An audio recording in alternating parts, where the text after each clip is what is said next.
And now, the Lowe Post. Welcome to what is now the annual Post-Draft Friday. Oh my God, how many people and picks got traded? How many things am I going to screw up in the next Lowe Post podcast, where I am thrilled to be joined by our draft guru, Jonathan Givony. How are you? I'm doing great. How are you? You doing great? I'm feeling awesome. Yeah, I'm ready to do this again. Let's go. Bobby Marks, how are you? I'm better when I think I operate better when I'm only on 2.5 hours sleep. Bobby Marks was just telling me the story that he went back to his hotel at 2:30 in the morning after our copious draft coverage, where about 400 second-round picks changed hands in an hour, and then was updating cap sheets at 2:30 in the morning, which is both inspirational and quite sad, I think. I do not want to do this on Saturday. I want to go home and see my kids for the first time in 2 weeks, and I don't want to update my cap sheets tomorrow. This is actually going to be quite interesting. We now have 9 days before free agency, which is an unusually long time. Now, free agency has clearly already started. There's rumors of deals and opt-outs and this and that. But, I wonder how the next 9 days is going to be. It could be, knock on wood, a little bit quiet. Spoiler alert, it's not going to be quiet. And every time you think you're going to have a little afternoon with your kid, it's not going to happen. Okay, let's digest some of the crazy things that happened at the draft, which wasn't that crazy, but the sheer volume of stuff moving around got a little bit overwhelming. Let's start with the Pelicans, because David Griffin turned number 4 into number 8, number 17, number 35, and off the top of my head, I don't even remember what the hell happened with number 35. I think they kept it and took someone I never heard of, right? Didi Lozada. That guy good? He's solid. I mean, he's got a chance to be like a 3-and-D guy a couple years from now. Okay. And they also got Cleveland's 2020 first, which I think is top 10 protected, was the old Kyle Korver first, so it will be 2 seconds because Cleveland is going to be terrible next year, and barring some sort of crazy set of circumstances, that'll be 2 seconds.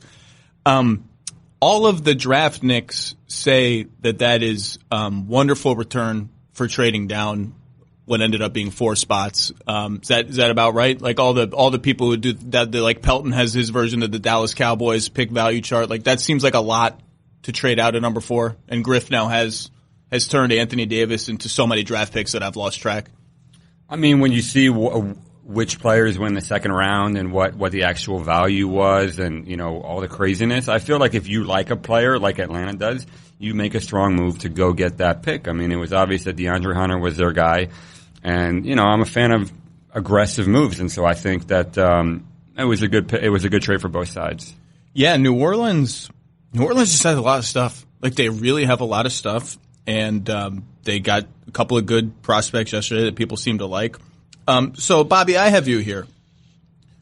The how much cap space do the Lakers have question is now, like, it should appear on the LSAT next year. Like, I don't understand. Like, I've now lost track of where we are, whether this is a 3-team deal or even something greater, whether it's on schedule for a July 6th completion or a July 30th completion.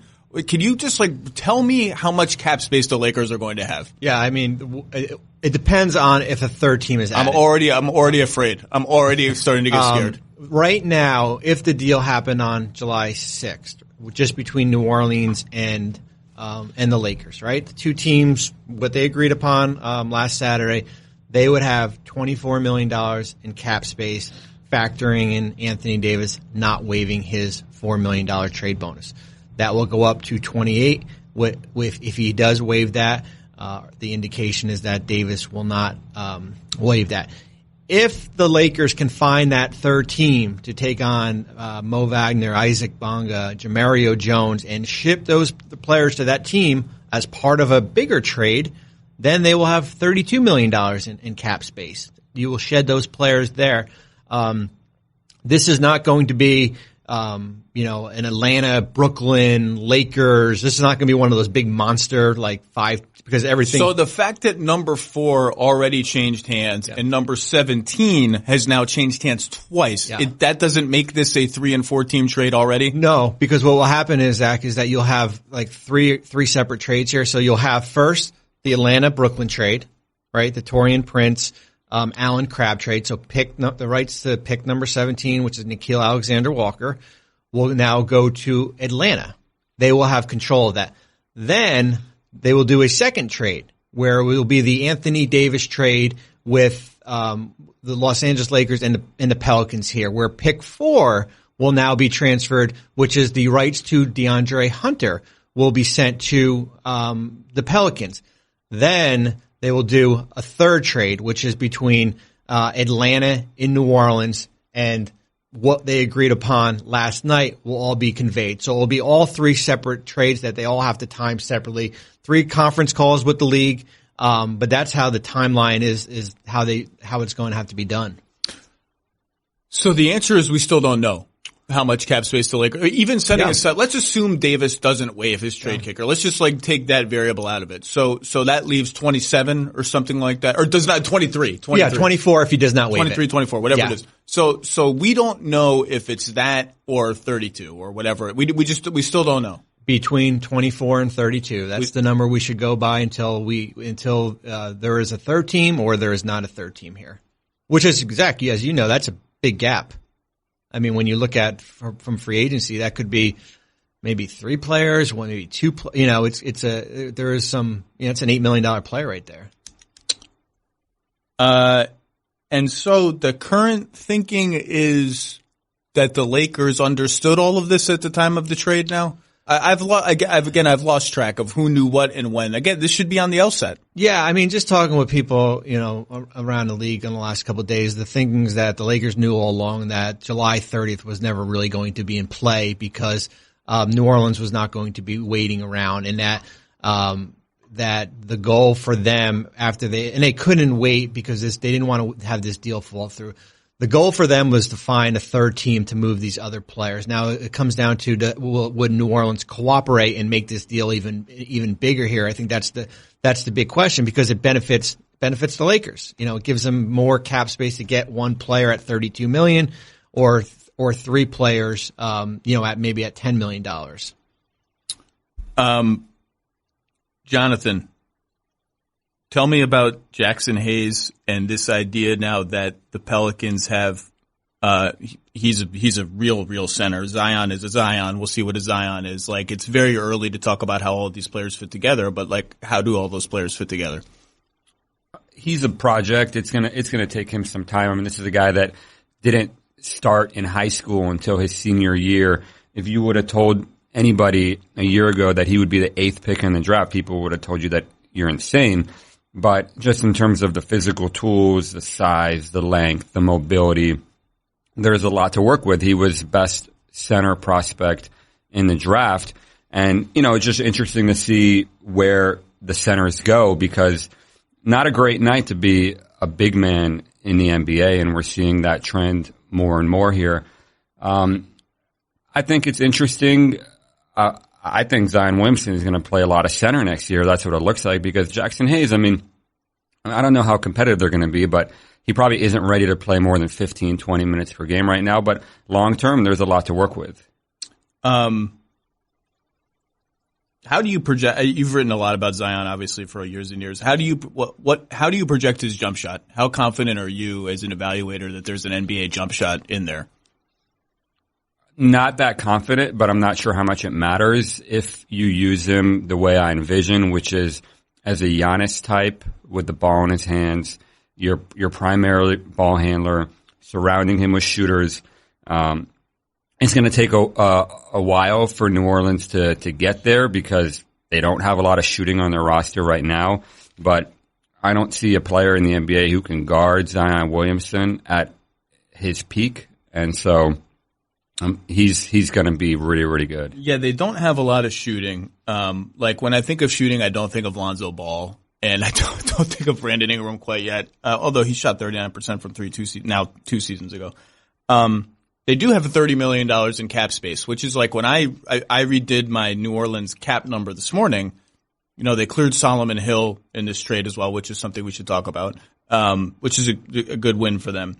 They have $30 million. All of a sudden they have almost max cap space, basically. There was a lot of noise. I can't remember who tweeted or what or whatever, but that Griff was looking for a veteran stretch big in talks for the 4th pick. I couldn't find a veteran stretch big who made any sense for the number 4 pick. I looked at every roster and really quickly I couldn't find anybody. Now with $30 million in cap space, you got some options. I'm still trying to figure out who that would be. Well, yeah, I mean, the only veteran stretch big would be Kevin Love, right? I mean, that's a big number. There was a lot of talk of Kevin Love possibly, getting moved to New Orleans. I mean, obviously they're not done. I mean, their roster is going to look very, very different a month or two from now than it does today. And, you're like you said, not a lot of shooting there. But they can afford to be patient. They're not going to be good next year. They are probably going to get another high draft pick. They've got so many assets. And so Kevin Love is almost going to be more interesting to me than the Chris Paul thing, because everyone is trying to think about how make up Chris Paul trades, and there are not very many, if any, that make any sense. Kevin Love has sort of been forgotten about, and there's this idea that he's on an absolutely poisonous contract, which it's a big number. The number is 31. I'm sorry, it's 20. It's 4 more years left on it. 29, 31, 31, 29. Honestly, it's not 43 like Chris Paul's number is. It's not at the end of it. It's not. And what's Kevin Love, 30? I don't have it. He's not old. I think teams are going to, there's this arms race now with the Warriors having fallen apart due to injury. You saw Utah made a move to try and win now, and everyone's laughing at the idea that Utah can make the finals next year. Why? Why is that funny? Why is that a funny idea? They're a good team. Now they have a huge giant hole at power forward that they need to address, and we can talk about maybe how you address that. I don't think Kevin Love is going to be the answer to that question. But, Portland would be an obvious place to look at Kevin Love. But then you start thinking, is Kevin Love a 5 or a 4 now in the NBA? And that's a question that will get you a lot of different answers from people around the league. And Portland's 5, of course, snapped his leg in half late in the season, and his timetable is sort of unclear about when he's going to come back. But so what was there was talk about Kevin Love being loosely involved in like number 4 trade talks, right? But and that was like Kevin Love possibly going to New Orleans. Yeah, exactly. I mean, there was just tons of talk about Cleveland making a trade with New Orleans. I mean, everybody was trying to move up to that 4 slot, and some people thought that Kevin Love could be someone that Griff would target. Obviously, he knows him very well. That feels like, even with all the nice things I just said about Kevin Love, that feels like the timetables are not set up correctly. I mean, there's all this noise about Dallas and Al Horford, and there's almost so much noise about Dallas and Al Horford that I'm starting to believe it's one of those game of telephone things that might end up being fake. And there's a 10-year age difference between Al Horford and the 2 core players on Dallas. That one I almost don't mind as much, because those 2 players are already so accomplished that I know what they look like in the NBA. I know what they can do.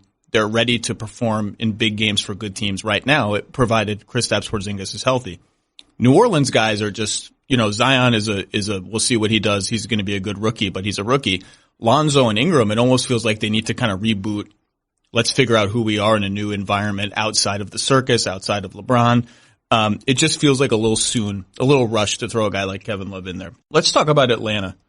A year ago, Atlanta got absolutely destroyed.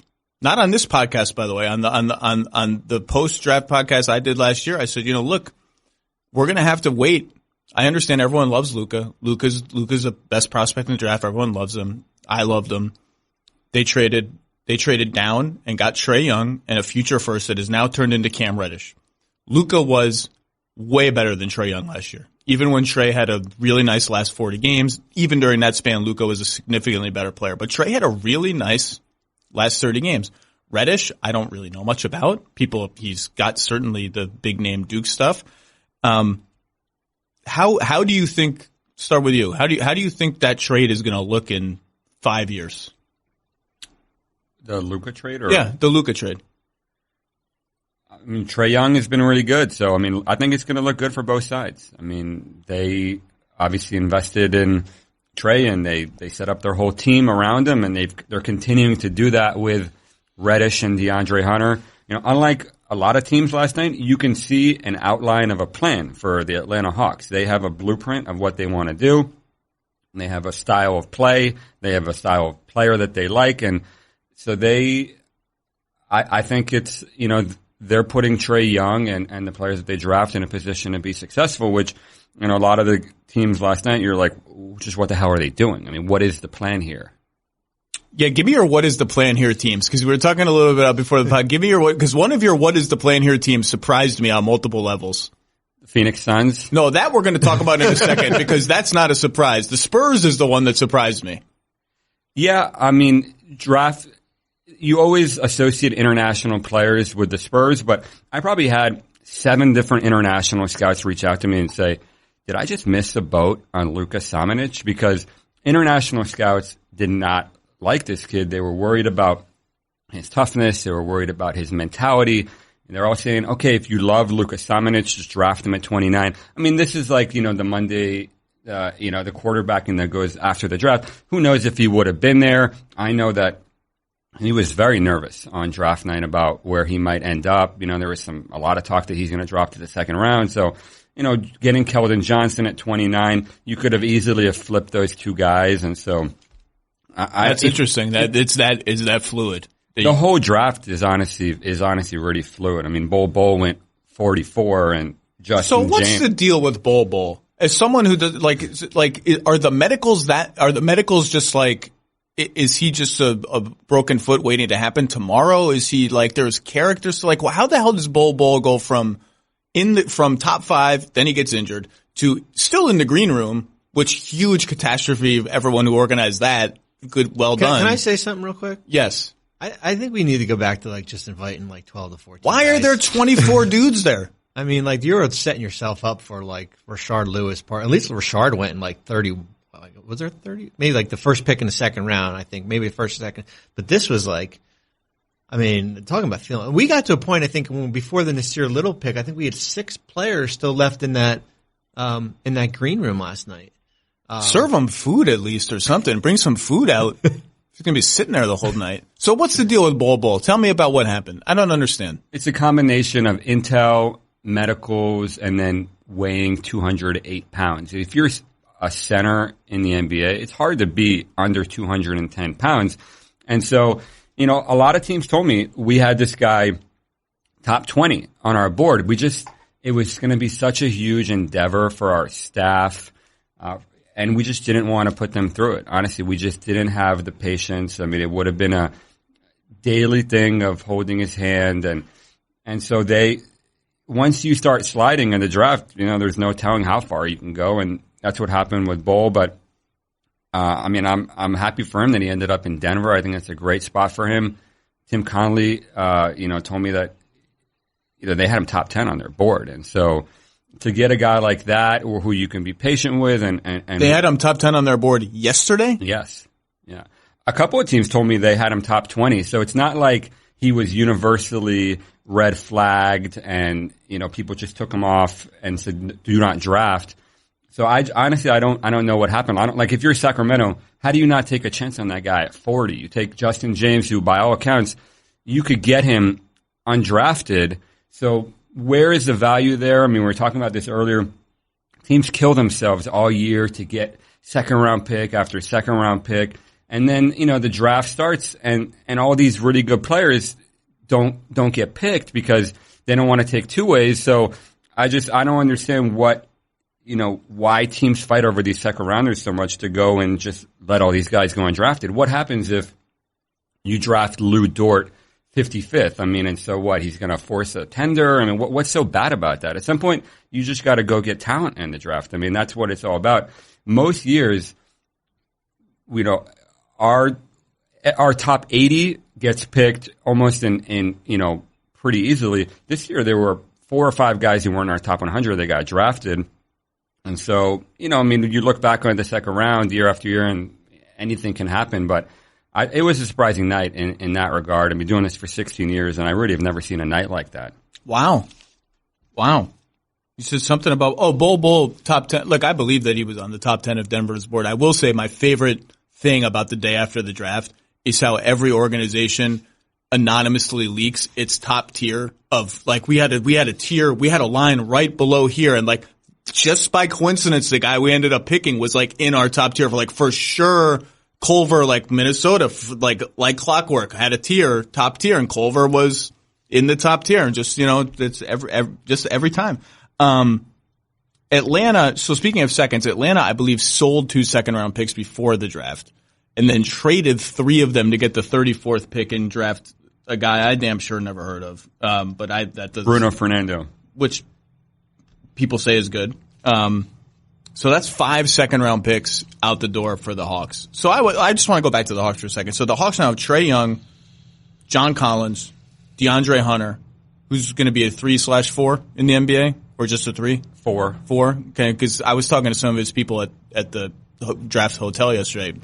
They were all begging Atlanta to trade up together. He was the only team that they worked out for. I mean, they married this guy, in the middle of May, and nobody had his medicals, and everybody knew that they were going to draft DeAndre Hunter, and they eventually got him. And Kevin Huerter and some other. So they need to figure out, is Collins a 4 or a 5? This move would seem to shove him more towards being a center, which is fine, whatever. I will say, they've, as you said, they've gone out and they've targeted guys that they've wanted, and they paid a lot to get DeAndre Hunter. We're going to see if that works out, but there were the whole NBA is gathered at this hotel for like 3 days in New York, and all I do is lurk around the lobby talking to people. The Hawks. There is a lot of curiosity about the Hawks next year and how that team looks. And I mean curiosity not just among people like DeAndre Hunter and his people who want to get drafted there. Curiosity among agents of veterans who are going to be up for free agency in the next 2 or 3 years. Because like Atlanta is a sleeping giant as a market. NBA players like Atlanta. Some NBA players live in Atlanta in the offseason. And everyone kind of took notice of like Trae Young's last 40 games. Trae Young is a great passer. He's the kind of player that a lot of other players would like to play with, I think, if he dials back his shot selection maybe a little bit. Collins is a beast. Like that, if that team, and they played, 400 ball for the last 40 games of the season, like they were a competent bad team, an exciting, competent bad team.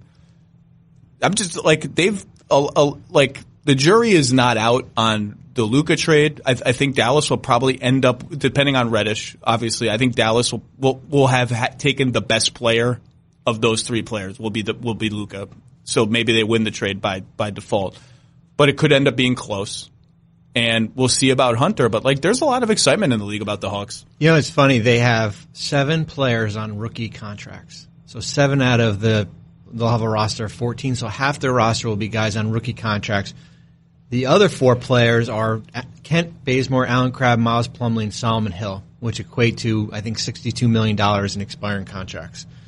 And next year, you're right, Zach, they've lined their books up. They've got $15 million in guaranteed money here to either keep on doing what they're doing. Trae Young's not up until 2022 for a new contract. Taurean Prince, who they traded, was extension eligible. John Collins isn't up until the following year. So there is a lot of intrigue as far as how they've kind of stacked their rookies up against the cap here. But I think they're going to have to go get some veterans, right, for that. Well, they have Dwayne Dedmon's bird rights, yep, or whatever version of bird rights they have on Dwayne Dedmon, who is sneakily the most coveted under the radar free agent in the league. Every team is do you think we can get Dwayne Dedmon for the mid-level? He's the sexiest mid-level name in the whole league. You know who also is a sneaky name, but he's restricted, is Kem Birch. Kem Birch is solid. That's the name I'm hearing, but that restricted free agency teams get scared. They don't want to put an offer sheet down, but that's another name that I've heard thrown around a little bit here. So any team that gets Dedmon at the actual mid-level, I think will be a win, because there's going to be a big market for him. And by the way, a guy that I'm kind of curious to see what happens to him that they have under contract next year is Alex Len. Alex Len was a nice little buy low play for the Hawks. He started to shoot corner threes last year. Maybe he can venture a little bit above the break. He's physical. He's tough. He's exactly what the NBA is evolving away from, which Phoenix probably should have known when they drafted him 4 or 5. I can't remember.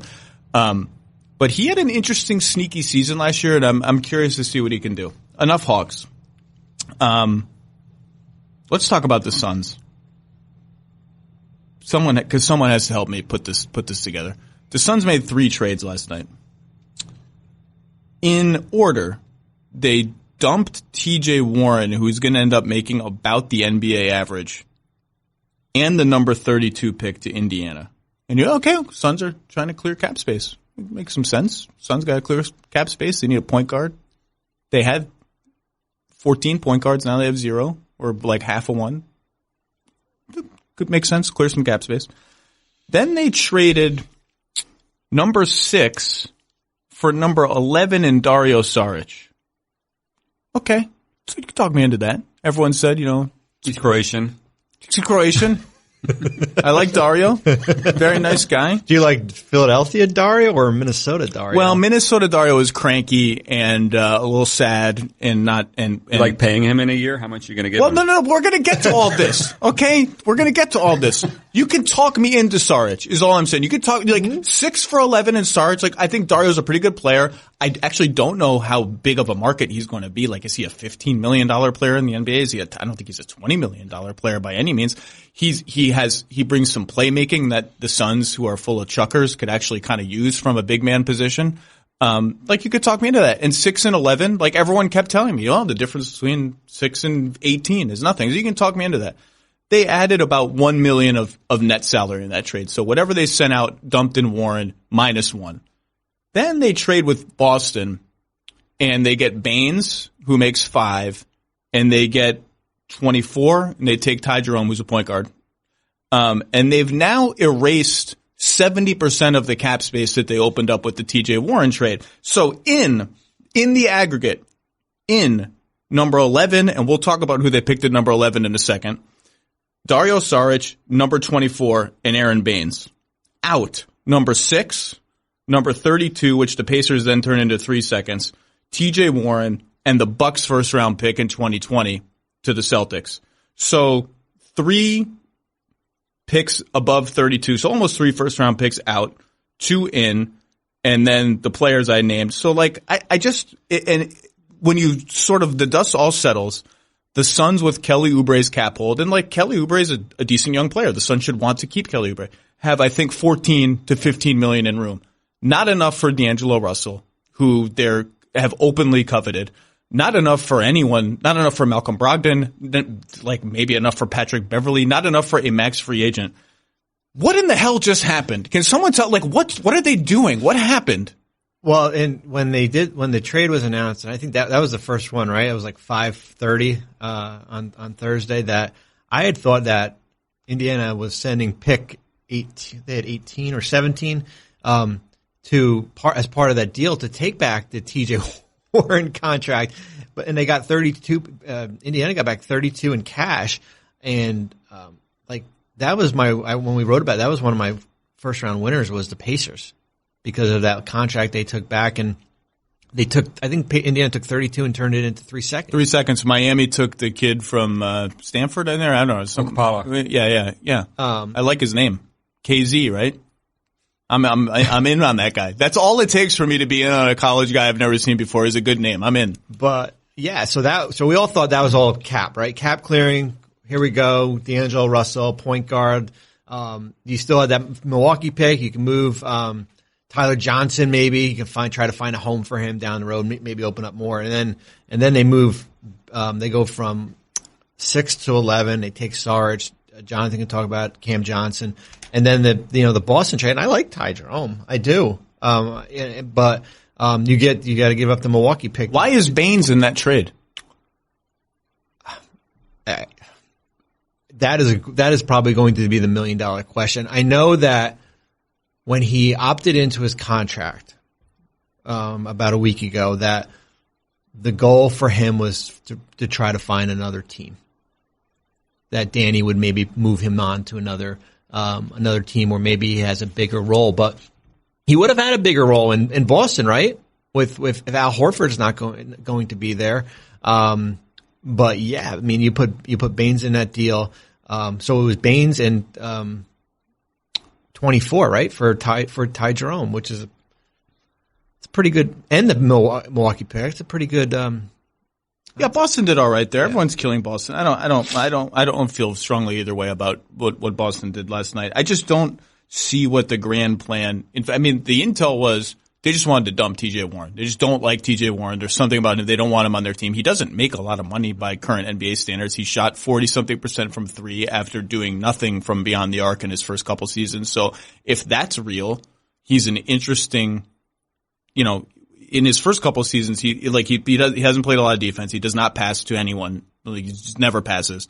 But if he can shoot threes and he's willing to keep shooting threes at that volume and sort of exchange a lot of his little mid-range floater teardrop things, which he's good at, and try on defense, he becomes an interesting guy who can play the 3 or the 4. Just like if you bring back to Bogdanovich, he can play the 3 or the 4. And Indiana's going to have some decisions to make about the 4, which we could talk about. Like, TJ Warren is not a toxic asset. Like, you shouldn't have to attach number 32, which is almost a first round pick, to dump TJ Warren. Like, that's not how the NBA works, unless you have a grand plan of what you're going to do with all this cap space, which I just assumed was the case. And now I don't know. And then they pick Cam Johnson. Please tell me what this person is. And you had him mocked at 30, I think, and some people had him mocked below that. I actually had Cam 19th on my top 100, so I like Cam Johnson as a player. 6'9", 45% three-point shooter. I thought you were going to say 45 years old for a second. Oldest lottery pick in the last decade, according to Kevin Pelton. The last one was Tyler Hansbrough. So I have a problem with the value here because quite a few teams told me on draft day, she had him at 21 from the lottery until the day of the draft. And, what I'm trying to do is make sure that I have players in the general range of where they're going to get picked. And a lot of people told me, we've got Cam Johnson medically red flagged. This guy might not go in the first round. You better drop him. And so I drop him to 30th, and then they draft him 11th. So I don't have the problem with Cam Johnson, the player. I think he's good. I just think they could have traded down 10, 15 spots and still gotten him, just to go from the second worst record in the NBA. You win 19 games last year, and then you fall to 6th. And then after all that misery of last year, you end up with Cam Johnson, and that's all you end up with. That's disappointing when you consider New Orleans finished, with the 8th worst record, and they get Zion Williamson. It just shows you how unfair the NBA is with, this lottery reform. It's painful if you're a Suns fan. Maybe they have some. I'm willing to give them like a very slight benefit of the doubt, even though they had a goat in their GM's office a couple years ago. Like, I'm willing to give them like maybe that there's a larger plan here, but with 15 million or 24 million if they renounce Oubre, that's still not enough to get you to D'Angelo Russell's max number, but it gets you close. You're like one transaction away. We'll see what they do. But this is like, you understand, you ask yourself, like, why is Tyler Johnson on this team? Like, what is he doing here? It was like Brandon Knight, which it turned out to be a huge mistake, becomes Ryan Anderson, becomes Tyler Johnson. And then, like, this is one of those things, like, when they extended Booker at 12:01 a.m. with a max, I think, right? Yeah.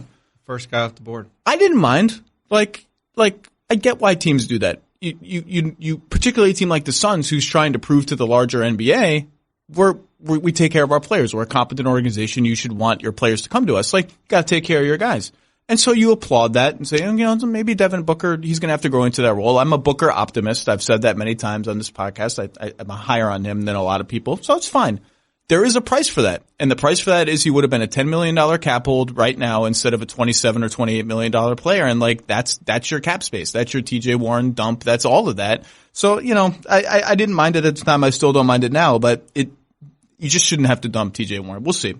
Couldn't they have gotten off Josh Jackson? I mean, I kept hearing the last couple of days, like, they're giving away Josh Jackson for a bag of potato chips. Does anybody want this guy? So with all those trades that they made, I mean, couldn't they have, moved down a little bit and gotten off him, opened up some more cap room? Is the intel on Josh Jackson, I mean, look, there's been some stuff in the news recently on the gossip websites that I do not frequent, but sometimes appear on my Twitter feed that is not great about Josh Jackson. Is the intel on him that bad that, like, he was the 4th pick in the draft yesterday, basically. And, look, I haven't liked his game in the NBA. He can't shoot. He's incredibly wild. Every time he throws up a floater, I think it's going to smash the backboard into pieces. But he's got some tools and he's got some feel as a passer when he directs his game that way. Like, he's got enough stuff that if his off-court life is somewhat in order, I could see a team being like, you know what, let's just get him in here, get him into our culture and see what we can make him, because he's not hopeless, I don't think. They're just trying to give him away. That's what it sounds like. I mean, teams are just hoarding cap space so closely that's a pretty big number, I guess, and everybody wants to keep their cap clean, and so I could see him getting moved later on in the summer once teams strike out on some free agents. It'll be interesting if they even pick up his option. Wow.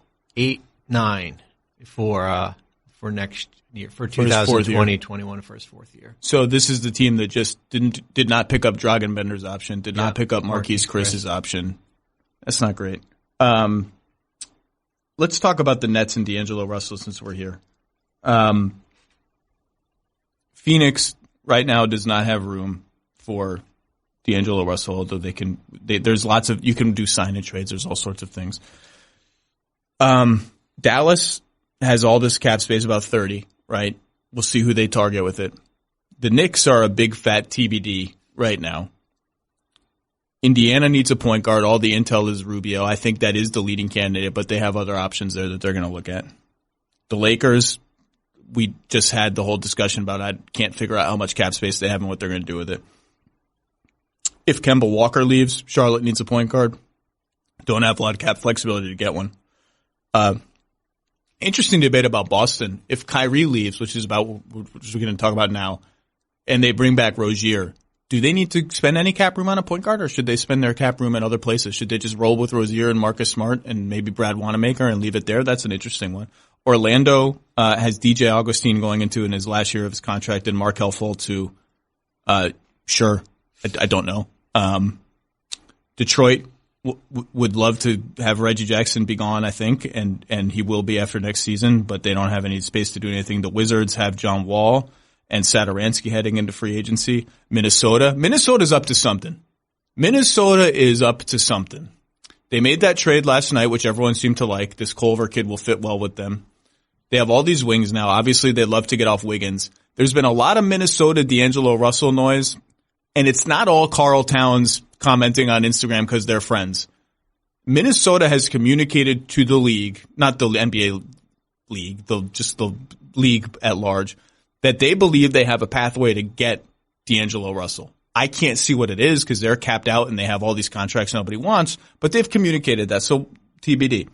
Then the New York Post drops this story 2 days ago about how the Nets are beginning to agonize on Kyrie, that the Nets are having an internal debate about what have we gotten ourselves into here? And I believe that story is accurate. And Woj has said on TV already many times, the Nets have contemplated, would we bring Kyrie here in a vacuum? And I've always said that's not the plan. That obviously wasn't the plan. The Allen Crabbe trade telegraphed that the plan was Kyrie plus someone better than Kyrie who's coming because Kyrie is coming.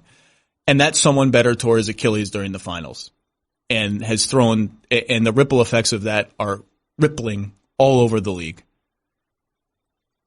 The Nets made another trade last night. They traded 27 to the Clippers and for some stuff. First, they got that Philly first. They got the Philly first, which is actually a really interesting trade. We should talk about it. It's an interesting trade from both perspectives.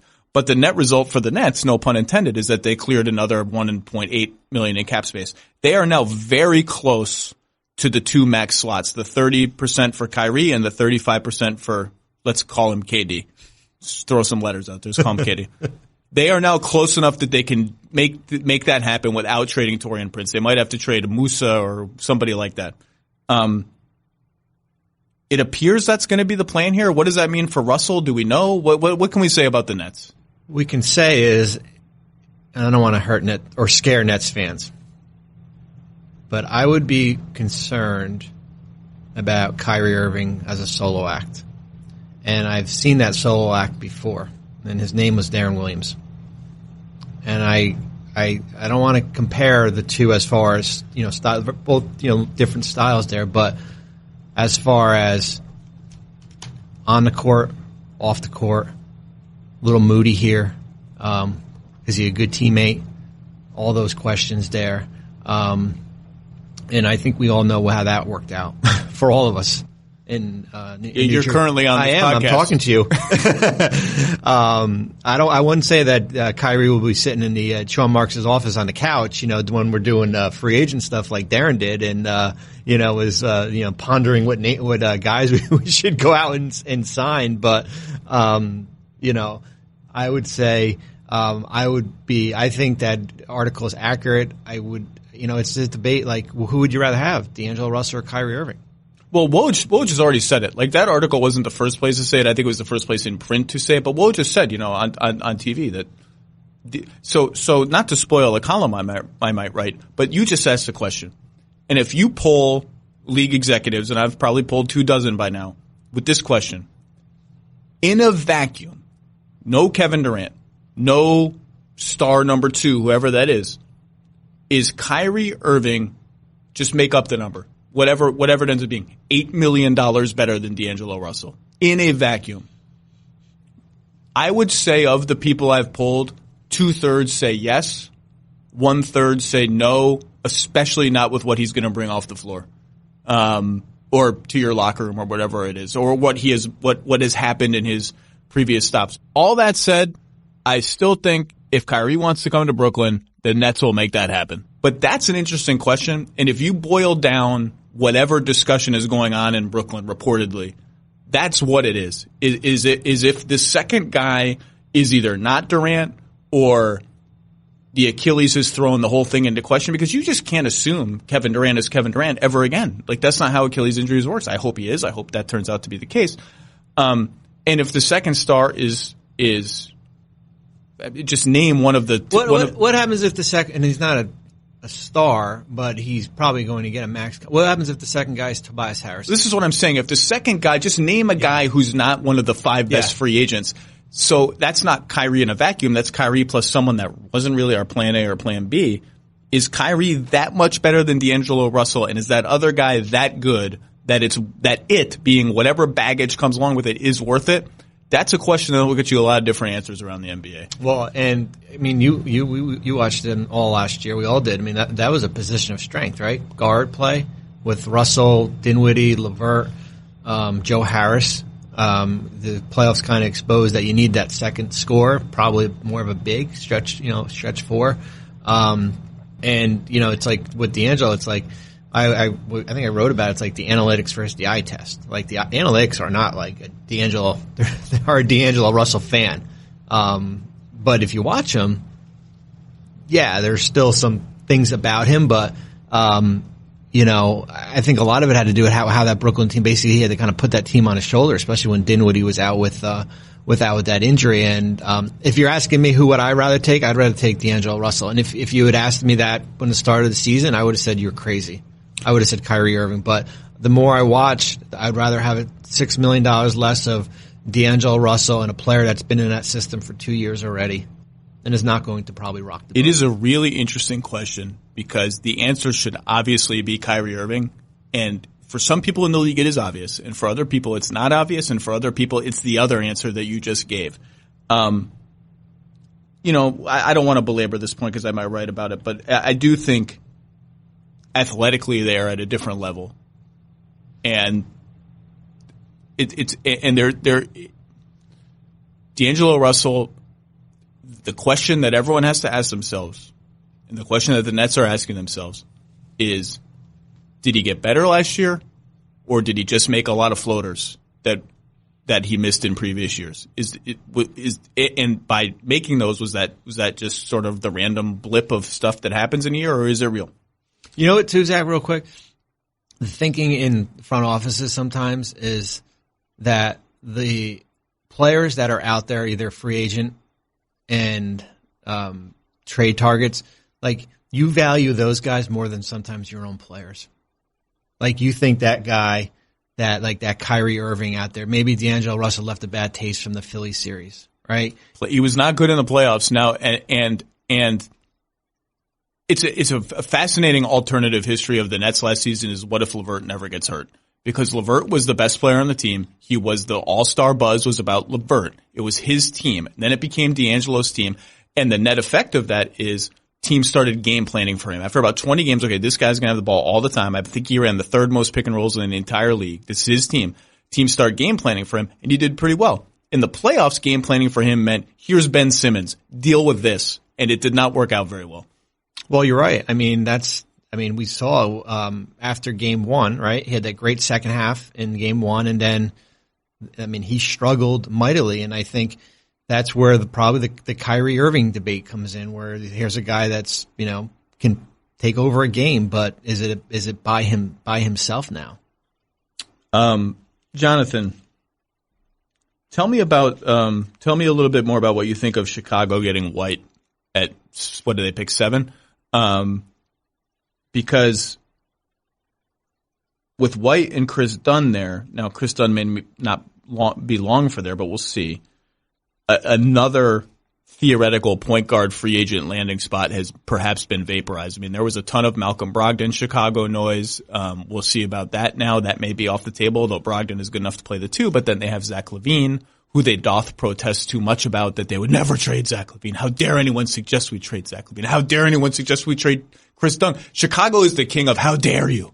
How dare you? All of these players are part of our core. No, they're not going to be. We'll see. They can't all possibly be. How does he fit with what they have going on? Because I love Marketing, I love Carter, and Porter, I think I like them going to get Otto Porter, a good player in the prime of his career. There's nothing wrong with getting that player, even if he's making $27 million a year. How does White fit? I think the appeal of Kobe White, the reason why he, rose up draft boards this year, is because he can theoretically play both guard spots. He's 6'5". I didn't realize he was that big until I started looking into him last night. The problem is that he has a 6'5" wingspan. He has an 8'1" standing reach. So he really has the size and the length of a 6'1" player. Right. So he's effectively a one-position player, but he can really shoot, especially with his feet set. And so you can definitely play him, with another guard. And, I still am hearing that they're going to be going after, a veteran guard in free agency. Maybe Beverly, who's going to have a pretty good market, it looks like here. Patrick Beverly looks like he's going to win free agency compared to what you would have expected 2 seasons ago. Zach, I thought he was a mid-level guy, like a $9 million guy. I think he's going to get like $14-15 million. So I'm not sold on Kobe White. A lot of people are. And the NBA loves Kobe White, and so does Schmitz, and all the draft people are huge Kobe White fans. I'm a little skeptical because I feel like he was the player that was in the best position of any guy in the draft in terms of his situation, surrounded by shooting, surrounded by older guys. Roy Williams gave him the keys to the team. He had the ultimate green light. He, was not a very efficient player by any means. In terms of creating, finishing in the lane. I'm questioning his defense too. So I'm not a Kobe White guy. That's why I really thought Minnesota did well to get Jarrett Culver at 6. I think there's a big gap between those two.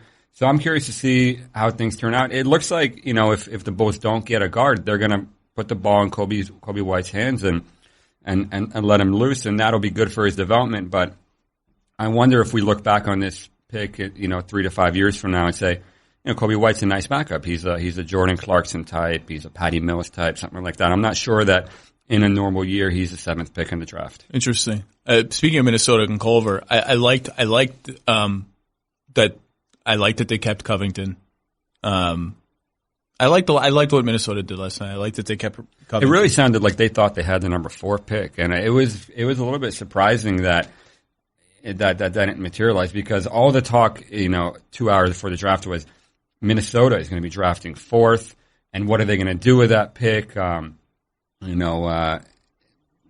they keep flipping it? Do they keep moving down? And so it was interesting to see Atlanta kind of swoop ahead of them, and that's why people say, "Oh, Atlanta gave up too much to move up." They had to; they had no choice, and that's what. And they didn't give up 10. That was the sticking point for so long between Atlanta and New Orleans, and Atlanta and Cleveland at 5 had a ton of talks, and those teams were like, "You got to give us 8 and 10," and Atlanta was like, "We're not giving you 8 and 10. We'll give you 8 and 17." And turned out they had to take Solomon Hill, and some other stuff had to happen, but they kept 10. At least they kept 10.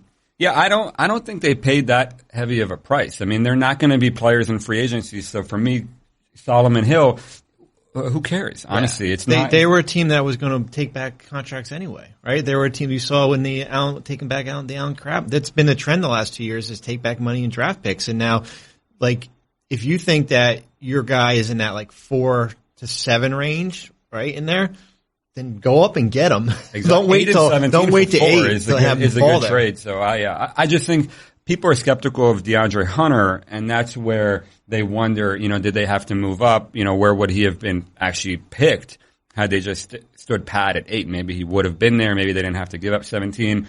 And so it'll be interesting to see where DeAndre, what kind of player DeAndre Hunter turns into, because there's, very differing opinions on how good he is. He's an older player, not the most athletic guy, can't really create his own shot. Shot threes on a very low volume last year. And the analytics tell you he's not a great defender, but the eye test tell you something totally different. And they were, what he did in the national championship game, scoring 27 points. So I like DeAndre Hunter, but, it just shows you how wide open this draft was, that some people didn't have him top 10 on their board, and Atlanta felt so strongly about needing to get him that they traded up to 4 to get him. I said this exact same thing a year ago. You can say what you want about Travis Schlenk. You can hate all the trades he's made, say I disagree with all of it, just a fool for passing on Luka, whatever you want to say. So many GMs get their first job or their second job or their third job, and their number one priority is keeping their job. Travis Schlenk has the guts to be like, I like that player more than that player. I don't care what the public opinion is. I don't care if I'm going to get a D from Kevin Pelton for giving all this stuff to go up against 4. I cared that I got a D from Kevin Pelton. There you go. I'm going to make my team the way I want. Now, the owners have a ton of influence there. The owners and their offspring have a ton of influence there. So there's that's it's hard to untangle who believes what, but at the end of the day, I really do believe these are Travis's calls, and you got to give him credit. He's not risk averse. He's not trying to keep his job. He's trying to build the team that he wants. And the other thing I'll say about Trae Young, I am very interested to see how Trae Young plays. It might be 2 or 3 years before we see this, but in games that really matter, because right now he's just in. I'm going to be Trae Young. I'm going to take a lot of threes, especially toward the end of last year. I'm going to throw great passes. I'm going to be all offense, and on defense, I'm going to be a non-entity. I'm going to be a little piece of tissue paper getting flown around the floor, doing nothing. And when the games matter, that's not going to fly. When the games matter, he's going to have to at least be a presence. When the games matter, it's not a carnival. It's a high intense environment. And I know that the Hawks they're not concerned about that, but I know that the Hawks are already trying to show their players, okay, we're playing one type of game right now. Here's the game. Here's what the game's going to look like in 5 years. So I was in Philly for some playoff game against the Raptors. I go down to my hotel lobby and to get a coffee or something. And who's in the lobby but Lloyd Pierce? Oh, what the hell is Lloyd Pierce doing here? I know he coached with Philly several years. Maybe he's just visiting.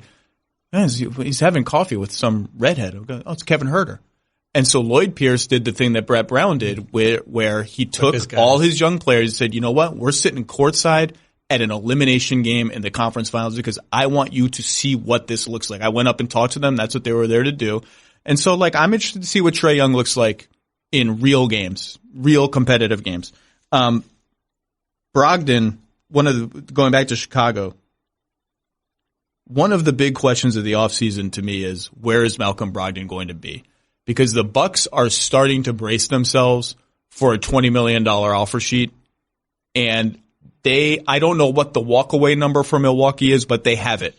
And when they started to get under the cap, as Bobby has been documenting on Twitter and in his pieces for a while now, to get under the cap to re-sign Lopez, to take advantage of Chris Middleton's relatively small cap hold and Brogdon's teensy cap hold, I just said, I bet they're going to bring back Brogdon and Middleton and Lopez. Mirotic goes away, and they're going to either be right below the tax or a little bit over it.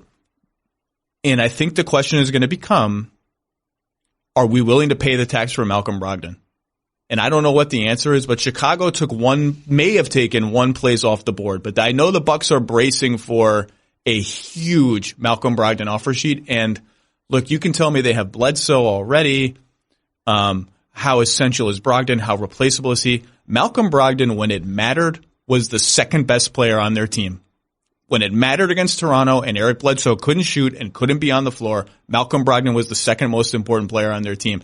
And they also have to ask themselves, so is this going to happen to Eric Bledsoe every playoffs? Is this going to be a thing where he can't shoot and the Brogdon thing is now one of the more interesting questions of the offseason to me. And you know what, too, Zach? Like, so they did the deal with Detroit. They flipped Tony Snell for John Lowe, and they saved. Which a lot of people thought they couldn't do. I mean, there was people were saying Tony Snell's contract. There's no way the 30th pick gets you off of that. And now they still have Ilyasova, who they can get off of, and that's not going to be that difficult. It's $7 million. No, I don't think they want to get off Ilyasova. They may have to. If they need to, they can still make that move. But they saved about $4 million, I think, for this season, for next, for 1920, and they gave themselves a little bit of a buffer. But like, you run the numbers, right? Like we were talking about it, and like, so you can get to $13 million in room with waiving George Hill and then renouncing all, Mirotic and that group there, and you can bring Lopez back at like 12 to 13 million.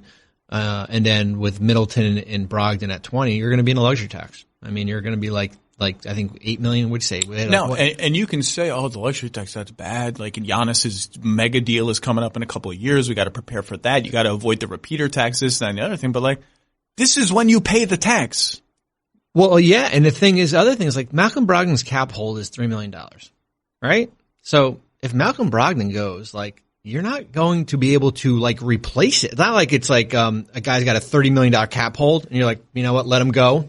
And then that you all of a sudden get that money. He's got a $3 million cap hold. It's to your advantage. And I think the philosophy for restricted free agents is, and some teams get burned. We saw it in Portland, right? With Myers, with Alan Crabb when they matched that offer sheet, and then they paid Myers Leonard just the ability to keep him, maybe use him as an asset down the road. That the trend is usually you keep that guy, you match it, and then you kind of worry about it down the road. Malcolm Brogdon will be, unless he breaks down and gets hurt, if there's a injury. By the way, the flag is red, right? I mean, like that's why he dropped in the draft. People are worried about his foot, and so we'll see what that does to his value. Right, and I mean, you could always protect it. You can put some injury protection language in there, possibly. Of course, that's that. With his agent, David Falk, that's his agency there, which is, that might be a hard thing to pass. The Joel Embiid extension is a document that a lot of teams look to as, when they have a player that they believe or are chasing a player that they believe has a very specific injury risk. Yeah. And, so that, he's going to be an interesting guy. Like if it's 4 years, $80 million, like then you have a decision to make, right? I mean, and then what are you relying on? You're relying on, Pat Connaughton. Solid. Right? Yep. By the way, I just said do like Malcolm Brogdon was maybe their second best player for some high stakes minutes in the playoffs. George Hill was their third best player for some of those high stakes. Yeah, and the thing with Hill is that his guarantee date is, I think it's June 30th. So it's not like you're going to get, like you have George Hill till like July 8th and you figure out, we're going to lose Brogdon and we can bring back George Hill. It's like, unless George Hill amends his contract and pushes the date back, which usually doesn't happen. But you can lose, you could lose Hill, you could lose Brogdon. That's why sometimes you just got to, just do it. Just match it and then worry about the luxury tax later. Rapid fire before I let you guys go. Givony, I'll start with you. Any team we haven't talked about that you wanted to hit that you felt was interesting last night? Portland getting Nasir Little at 25. Big fan of that move. I don't really understand how he dropped that far, but with Amino entering free agency and Harkless having a year left on, he's going to be able to play real minutes and actually help them, and for a really small number. So I'm a fan of that pick at 25.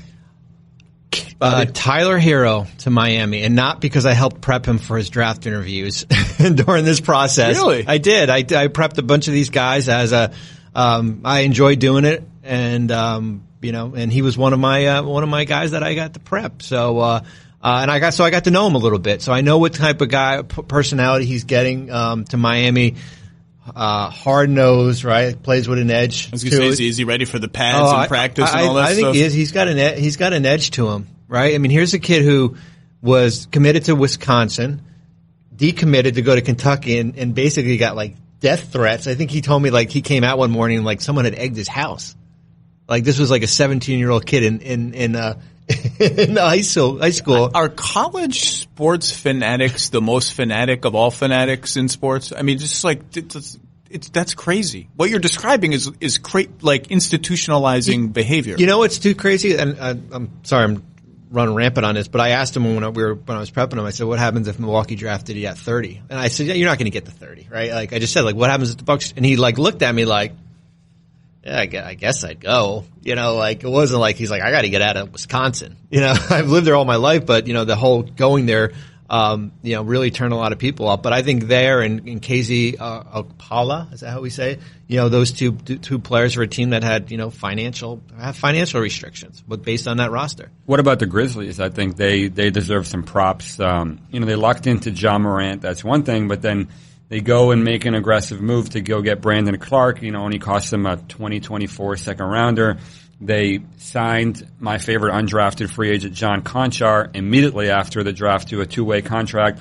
So, and I thought they did really well in the Conley trade. Absolutely, yeah. So shades of competence from the Memphis Grizzlies, and they're going to be a league pass favorite. I mean, is there a more athletic team in the NBA with Jaren Jackson, Brandon Clark, Ja Morant? That's going to be a lot of fun to watch. Well, and look, you can do a lot worse.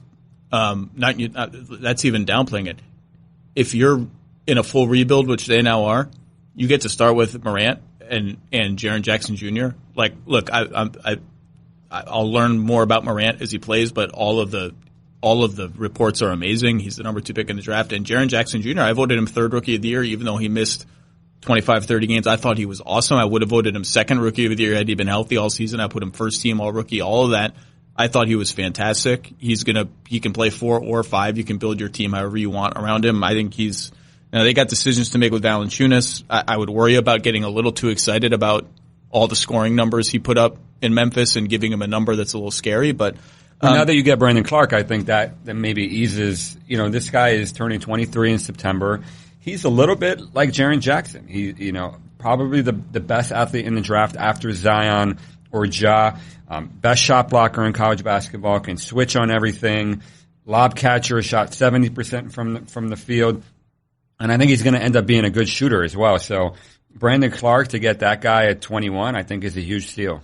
I'm interested in Indiana, who had the Goga guy fall to them, another center. I thought they did well, as we talked about, to get Warren. Then they traded the pick they got for Warren for 3 seconds. And they have Sabonis and Turner. And the whole league is watching and wondering, you really going to do that? You're really going to play both those guys together? How long is that going to last?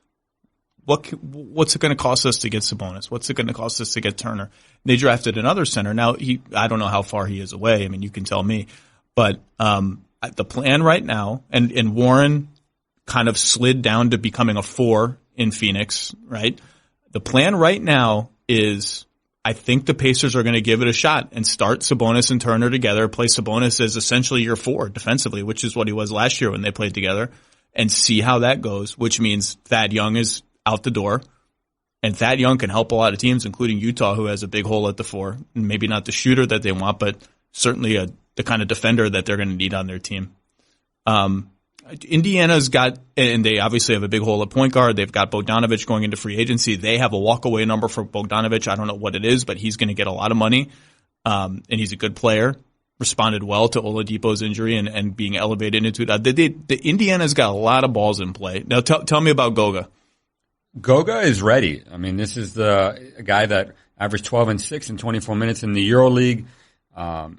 Big body, 7 feet tall, 250 pounds. There's a lot of polish there, and so he's ready to come and play 15, 20 minutes a game for you, I think. And it just shows you how down I think the league is on centers right now, that he drops to 18. You know, he was the second center drafted. I mean, that 10, 15 years ago, that never happens. And so I think Goga is I'm also curious to see how does he fit in. But if you're playing 2 bigs at the same time, then you need a third one who's competent. Yeah, he's got minutes. And Goga can shoot. And so that's going to help him play with Sabonis. And they have to decide, is TJ Leaf going to be part of our team? Is he going to be part of the rotation? How big of a deal is he going to be? Indiana's got some interesting decisions to make, and obviously they have to see when and how Oladipo comes back. But people kind of forgot about them after he got hurt and they got swept in the first round, but they had an interesting night last night. All right. Well, we have 9 days until free agency starts, which means we probably have about 90 minutes before there's significant breaking news. Bobby Marks, you got to go spend some time with your family. Jonathan Givony, you live here, so I don't know what you got to go do, but you got to go do something. You guys are both very busy.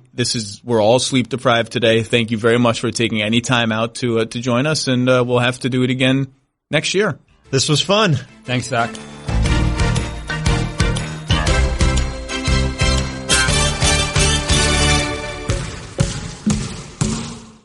The Lowe Post is presented by Goodyear. Discover the possibilities. Goodyear, more driven.